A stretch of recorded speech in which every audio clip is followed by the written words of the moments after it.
That certain rights for its citizens are inalienable is the bedrock upon which America was built.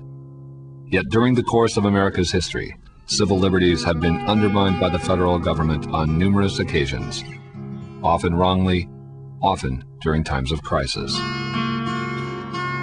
I think that there are repeated events in U.S. history where there have been times of crisis that we have looked back with true horror at what we did. The forces of communism pervert our Bill of Rights.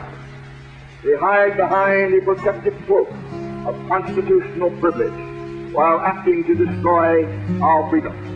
On the J. Edgar Hoover days, people involved in political change activity were the subject of massive FBI investigation and neutralization efforts. Some of them successful. But those were all illegal, they were all covert, they were all not publicized as being a formal program of the government. But they were done. Military police contain the crowd, but clashes soon break out. Federal marshals arrest several who attempt to break through the protective line. Throughout the civil rights movement and the anti-Vietnam War protests, the FBI engaged in a covert program known as COINTELPRO.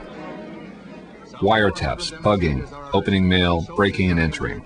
All were FBI tactics used against American citizens seeking social and political change.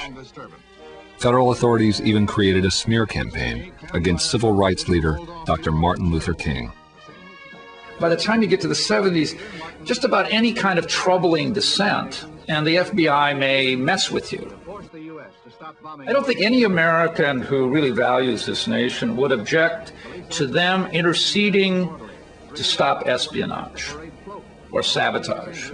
But this went far beyond that. This was just harassment. This was just making the lives of people who were dissenting miserable in various ways. Peace demonstration brings out 50. Though not authorized to spy domestically, the CIA engaged in a similar program called Operation Chaos.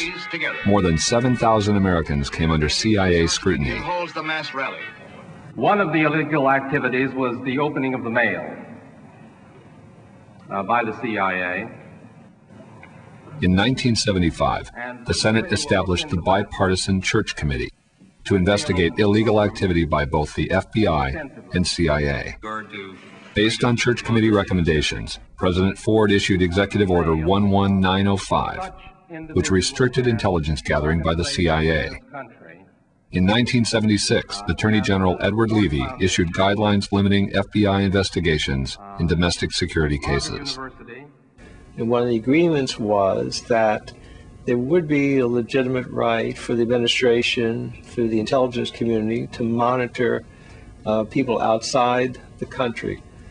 But you shouldn't monitor people inside the country. And there was supposed to be a wall set up so that the CIA could collect information as part of the intelligence apparatus, but that information would not be given to the FBI for prosecution.